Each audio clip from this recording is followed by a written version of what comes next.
As-tu un conflit avec ton voisin, avec un ami, un parent, un père, une mère? Est-ce que tu es en tension dans certaines relations et est-ce que finalement tu as un contentieux avec les uns ou les autres dans ta vie et puis à commencer par toi-même, en tout cas toi ou une partie de toi? Et est-ce que finalement avoir un contentieux ne nous ramène pas toujours à un contentieux encore plus loin, encore plus lointain, jusqu'à le premier être, en tout cas la première énergie ou la première étincelle, celui ou celle qu'on appelle Dieu, en fait, ou qu'on peut appeler l'énergie divine. Et est-ce que finalement tout contentieux ne nous ramène pas à ça, à cela, à celui-là, à cette énergie-là? C'est une question intéressante si dans ta vie il y a des zones de tension, de conflit, de rébellion, de résistance, pour savoir finalement qu'est-ce qui se joue à travers ça.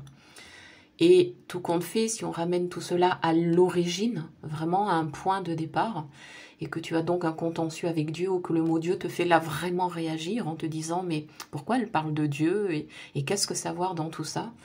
Alors je t'invite à te demander mais qu'est-ce que Dieu? Mais vraiment qu'est-ce que ça représente pour toi? Qu'est-ce que ça évoque?